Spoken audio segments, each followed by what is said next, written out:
شهر رمضان الذي أنزل فيه القرآن هدى للناس وبينات من الهدى والفرقان شهر رمضان الذي أنزل فيه القرآن هدى للناس رمضان کو گزارا کیسے جائے، پروگرامز کیا ہوں اس میں، یعنی آپ کا اتنا بہترین مہینہ ہے، آپ چھٹیاں کبھی اپنے جو وہ کرتی ہیں، پروگرامنگ کرتی ہیں کہ بھائی فلاں جگہ جائیں گے، فلاں تاریخ کو وہاں جائیں گے، اس کے بعد وہاں جائیں گے، اس کے بعد وہاں جائیں گے، اتنے دن یہاں رہیں گے، وہاں یہ کریں گے، پورا ایک پروگرام ہوتا ہے نا. تو یہ بھی آپ کے پاس ایک روحانیت کو اپنی قوی کرنے کا ایک پروگرام ہے اس مہینے میں. اس کو کیسے گزاریں، اس میں چند چیزوں کا آپ کو ایسی پروگرامنگ کرنی پڑے گی. پہلی تو چیز یہ کہ مستحب کاموں کی تلاش کریں، سوچیں کہ آپ نیکیاں ہم کون کون سی کریں، ایک لسٹ بنا کے رکھیں، کاپی ایک مینٹین کریں کہ اچھا مجھے یہ کرنا ہے، اتنی تلاوت کرنی ہے، اتنی فلاں چیز کرنی ہے، اتنے غریبوں کی امداد کرنی ہے، اتنے پیسے صدقے میں دینے ہیں، فلاں چیز کرنی ہے، یہ کتاب ہے میں فلاں کو گفٹ میں دوں گی، یہ اس طرح سے کروں گی. پورے آپ دیکھیں گے کاپیاں بھرتی چلی جائیں گی اور آپ دیکھیں گے ارے بہت مزہ آپ کو آئے گا کہ واقعی نیکیوں کی اس طرح سے، جس طرح تھنگس ٹو ڈو اور وہ سب کچھ جو آپ پورے چارٹ بناتی ہیں کہ آج کے دن مجھے کیا کرنا ہے کیا کرنا ہے، اس طرح کی پروگرامنگ آپ اپنی کریں. فلاں دعا پڑھنی ہے، اس کے بعد یہ کرنا ہے، پھر گھر کے یہ فلاں کام نمٹانے ہیں، والدہ کا ہاتھ بٹانا ہے، اور اس کو یہ سب فائدے ثواب اور فائدے آپ کو لیتی چلی جائیں. یعنی مستحب کاموں کی تلاش، اتنا وقت نہیں ورنہ میں اس کی بھی پوری ایک فہرست آپ کے سامنے بیان کرتا، لیکن یہ کہ آپ خود تلاش کریں گے کون سے کام ایسے ہیں. ایسا نہ ہو کہ وہ 2 3 4 کے بعد آپ کی انگلیاں جو ہیں اس جگہ پہ رک جائیں گے، وہ 3 4 ہو گئے بس کافی ہے، اس میں اس سے زیادہ کہاں تلاش کریں. جیسے ہمارے استاد محترم بھی اپنے اس میں کہتے ہیں نا کہ جب ہم میدان عرفات میں کہتے ہیں ان سے، یا مثلا 15 شعبان کی رات کو یا شب قدر میں کہتے ہیں کہ انسان اپنے گناہوں کو شمار کرے، تو کہہ رہے ہیں اکثر افراد کی انگلی ایک پر ہی اٹک کے رہ جاتی، سمجھ میں نہیں آتا کون سے گناہ کی بات ہو رہی، یعنی کوئی اپنا گناہ بھی کوئی یاد نہیں آ رہا ہوتا. میدان عرفات میں کہا جاتا ہے کہ پروردگار کی 10 نعمتوں کو شمار کرے، تو لوگ انگلی پکڑ کے بیٹھے ہوتے، سمجھ میں نہیں آتا کہ کون سی نعمت کو شمار کرے. تو ایسا دماغ بعض اوقات معاف ہو جاتا ہے. تو مستحب کاموں کی تلاش، آپ باقاعدہ ایک لسٹ بنائیں. ابھی آپ کے پاس 1 روز اور ہے، بس یہ ہو گیا کہ حالات کی وجہ سے یہ 1 ہفتہ ڈیلے ہو گئی کلاس، ورنہ پچھلی دفعہ ہی بات بیان ہو جاتی تو آپ کے پاس اور وقت آ جاتا. بہرحال مستحب کاموں کی تلاش کریں. پھر دوسری ہے کہ دروس کے اگر کوئی پروگرام کسی جگہ پہ ہو رہے ہوں تو اس میں آپ شریک ہوں، اور اگر کسی جگہ نہیں ہو رہے تو اپنے علاقے میں اپنے گھر میں بھی آپ بہت سی چیزیں شروع کر سکتی ہیں. اپنے گھر میں ایک ہفتے ایک کے گھر میں ہو جائے، دوسرے ہفتے دوسرے گھر میں ہو جائے، اسی طریقے سے ہی جو ہے دین کا کام آگے بڑھتا ہے. بس گھر میں صرف افطاریاں پکتی رہیں اور سحریاں پکتی رہیں، اور ٹی وی اور وہ بھی یہی فریضہ انجام دے رہا ہے، جتنے باہر بورڈ لگے ہوئے ہیں صرف کھانوں ہی کو پروجیکٹ کر رہے ہیں، گویا صرف رمضان صرف تھوڑی سی دیر رکنے کا اور اس کے بعد فقط کھانے پینے کا نام. میں کتاب بھی ایک دفعہ خرید کے لے کر آیا تھا، ایک عام مسلمانوں کے بک اسٹال وہاں پہ تھی، اکابر کا رمضان. اس میں ڈھونڈ میں اپنے شوق میں لے کر آیا کہ دیکھیں اچھا کیا کیا کرتے رہے ہیں بہت سارے افراد. تو پتہ چلا اس میں کھانوں ہی کی تفصیل لکھی ہوئی تھی ساری، سحری میں یہ اور افطار میں یہ اور فلاں چیز میں یہ.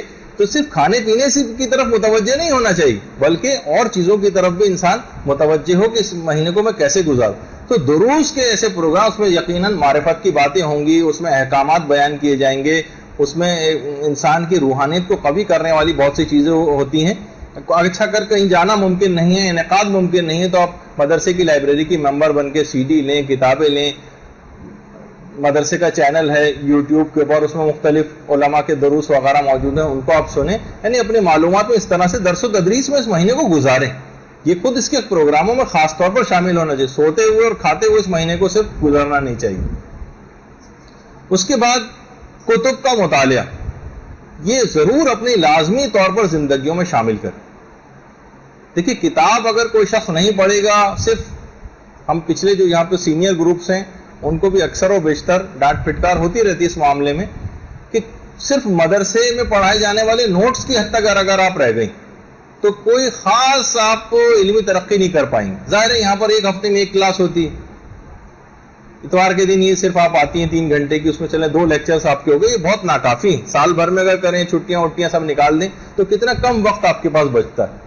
تو آپ اس کمی کو کیسٹوں کے ذریعے اور کتابوں کے مطالعے کے ذریعے پوری کریں. تو بہت سی چیزیں محتاج نہیں ہوں گی کہ اتوار کو جائیں گے تو ہم کچھ حاصل کریں گے، باقی پورے ہفتے ایسی گھر میں بیٹھے ہوں. نہیں، کتاب مطالعہ کتب کے عادی بنے، اچھی اچھی کتابیں. ہر خاتون کی میں توقع کرتا ہوں کہ ہر ایک کے پاس اپنی ایک ذاتی لائبریری ضرور گھر میں ہونی چاہیے، چاہے ایک شیلف پہ مشتمل ہی کیوں نہ ہو.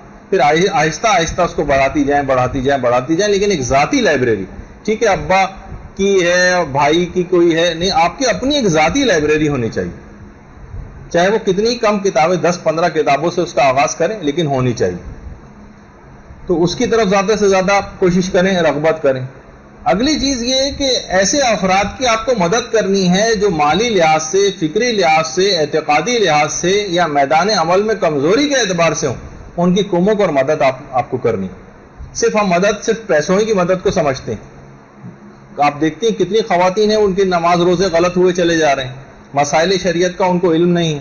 آپ دیکھ رہی ہیں عورتوں کے مخصوص مسئلے دیندار خواتین بھی صحیح طور پر ان سے واقف نہیں ہیں. جو چیزیں آپ سنیں عورتوں تک پہنچائیں، ان کی نمازیں خراب نہ ہوں، روزے خراب نہ ہوں. کیسے ہے آپ اس پہ اکتفا کر کے بیٹھ جاتی ہیں کہ چند باتیں آپ کو پتہ چل گئیں اور کسی دوسرے کو آپ نہ بتائیں. اس ماہ مبارک میں کمزوروں کی مدد، کمک، چاہے وہ عقائد کے اعتبار سے کمزور ہوں ان کی مدد کریں، عمل کے اعتبار سے کمزور ہوں ان کی مدد کریں، فقہی اعتبار سے کمزور ہوں ان کی مدد کریں. بہت ساری چیزوں کے اندر مالی لحاظ سے ان کی بھی کریں. لیکن صرف ہمارے یہاں مدد کرنے کا مفہوم فقط اور فقط پیسے کے اعتبار سے ہی ہو جاتا ہے. وہ تو آج آپ کو 10 کروڑ روپے بھی دے دیے جائیں تو ایک گھنٹے میں اتنے مستحقین ہوں گے کہ اگلے گھنٹے میں پھر 10 کروڑ کی ضرورت آپ کو پیش آئے گی. وہ پروردگار عالم ہی سب کی ضرورتوں کو پورا کرنے والا ہے کتنا بھی. لیکن جتنی ہمارے اندر اپنی حیثیت ہے، چاہے وہ مال کے اعتبار سے ہو، چاہے وہ علم کے اعتبار سے ہو، اپنے ریسورسز کو استعمال کرنے کے اعتبار سے ہو. آپ کی چند عورتوں کے اندر سے ہے، آپ مجالس پڑھنے جاتی ہیں، 2-4 لوگ آپ کی نگاہ میں ہیں، کچھ غریب ہیں ایسے، کچھ کو کتابوں کی ضرورت ہے، کسی کو کچھ ہے. آپ اپنے وسائل کو بروئے کار لائیں، کسی سے کہہ سن کر بھی آپ مدد کروا سکتے ہیں. ضروری نہیں کہ آپ کے پاس اپنا ہی اتنا کچھ موجود ہو اور ہر ایک کو اپنی جیب سے ہی آپ مدد کرنی. اپنے تعلقات کو استعمال کریں، اپنی جاہ کو استعمال کریں دین کے کاموں کے لیے. آپ کسی کے تھرو کروا سکتی ہیں بہت سے کام. آپ کہیں گے بھائی فلاں شخص جو ہے اس کا یہ مسئلہ ہے، ان کو کچھ کتابوں کی ضرورت ہے، 1000 روپے مثلا چاہیے، آپ کسی کو بھی لے کے وہ کتابیں جو ہے گفٹ میں دلوا دیں تاکہ یہ دین کا کام آگے بڑھے نا. یہ صرف پیسوں کی حد تک نہ رہ جائے معاملہ.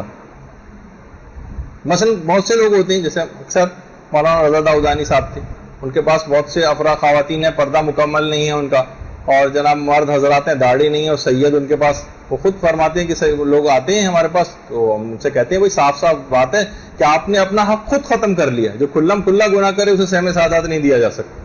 تو آپ اپنے حلیے کو صحیح کریں، داڑھی وغیرہ رکھے گئے. کتنے ہی افراد ایسے ان کو یہ مسئلہ بتائے گا، چاہے انہوں نے شاید بہت سے افراد ہیں لالچی کے تحت داڑھی رکھ لی کہ ہماری تاکہ مدد ہوتی رہے، ان عورتوں نے پردہ کرنا شروع کر دیا ہو.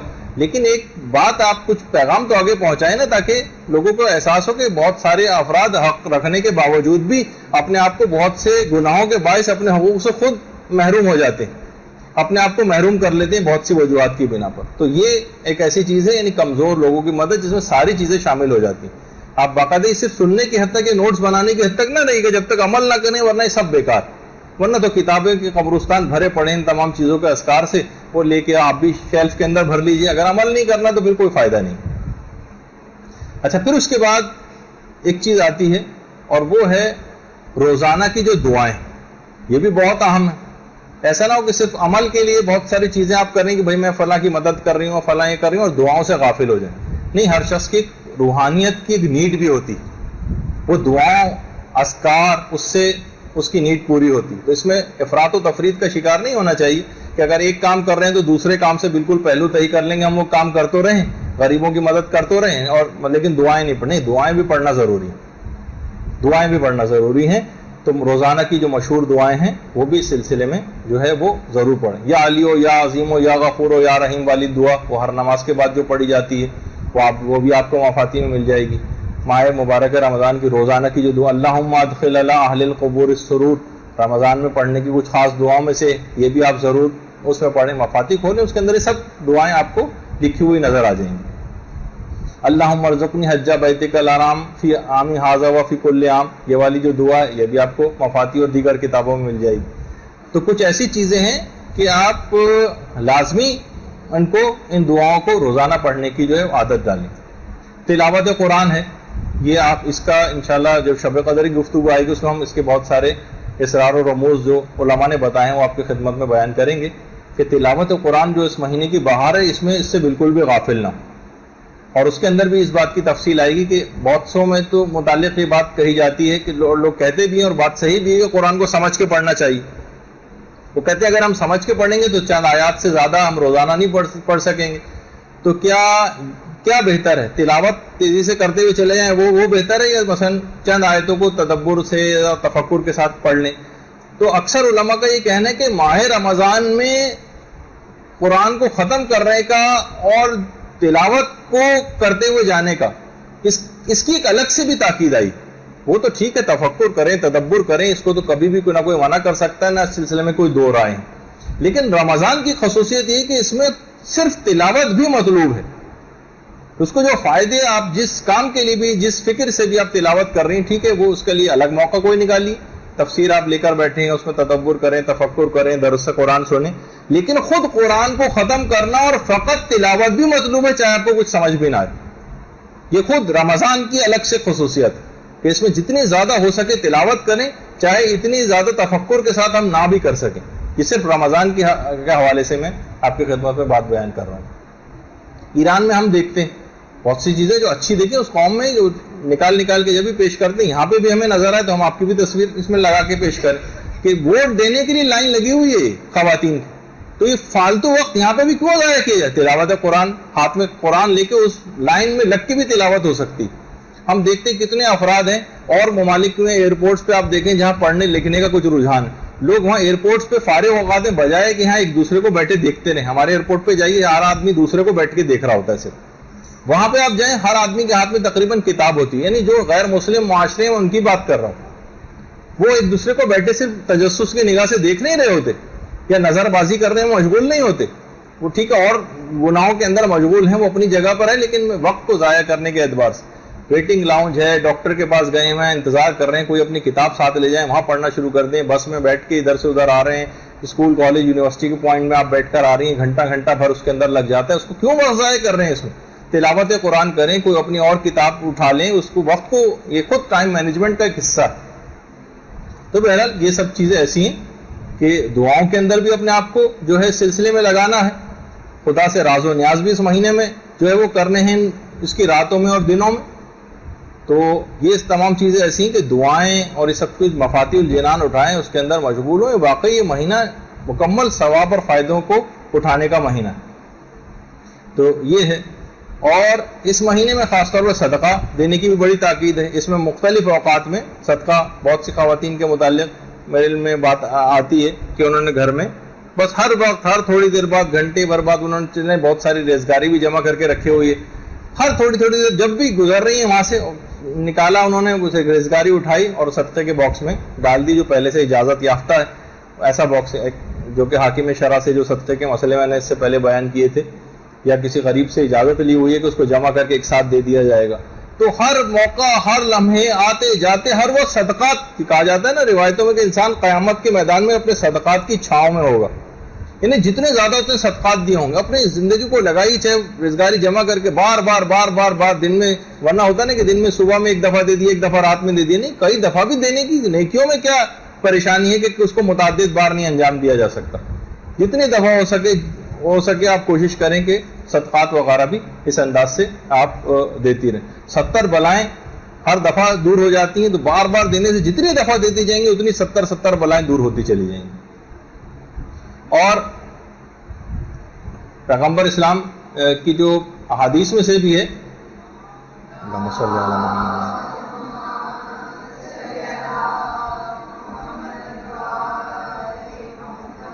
کہ گناہ بھی صدقہ دینے سے جو ہے وہ معاف ہوتے ہیں. اور بہت ساری روایت اس سلسلے میں جو ہیں.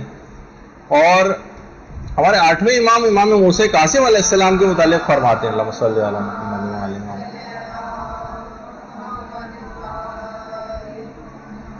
یعنی 8ویں امام کہتے ہیں اپنے والد 7ویں امام کے متعلق کہ میرے بابا رمضان کی آخری تاریخوں میں ہر رات 20 رکعت نماز مستحبی بڑھا دیا کرتے تھے. ہر رات 20 رکعت، آخری راتوں میں ہر رات میں 20 رکعتیں مستحبی بڑھا دیتے تھے.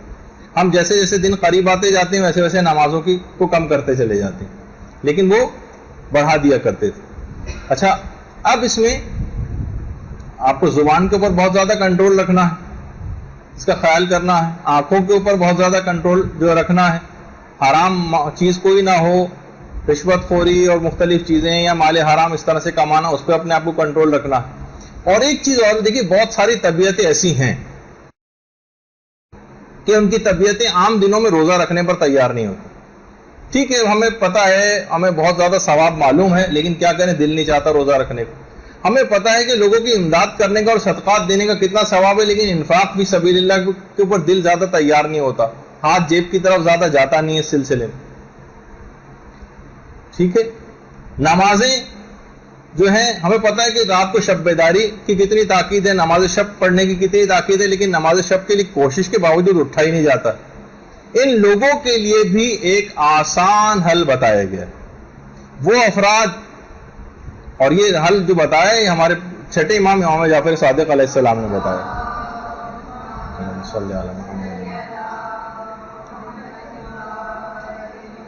کہ جن کی طبیعتیں انفاق فی سبیل اللہ پر، انہیں صدقات دینے اور مال خرچ کرنے پر راغب نہیں ہوتی، جو راتوں کو اٹھ کر شب بیداری کے اوپر جن کی طبیعتیں تیار نہیں ہوتی، جن سے مستحبی روزہ نہیں رکھا جاتا، امام فرماتے ہیں ٹھیک ہے اگر یہ نہیں کر پاتے تو یہ چاہیں یہ چیزیں نہ کریں کیونکہ طبیعت ان کی مائل نہیں ہے اس طرف، لیکن ان کو پھر تسبیحات اربع پڑھنے سے بخل نہیں کرنا چاہیے.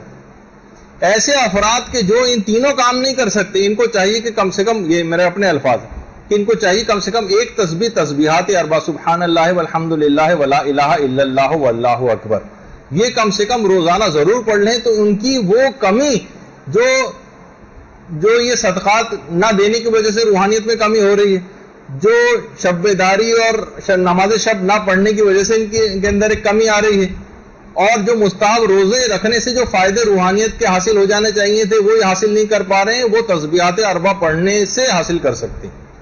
یعنی یہ نہ ہو کہ بس ایک دفعہ پڑھ لی، کم سے کم ایک تسبیح، تو 100 کی ایک تسبیح روزانہ اگر تسبیحات اربع کی پڑھ لی جائے تو ان تمام ثواب کو دلوا دے گی. آسان ترین حل ان افراد کے لیے.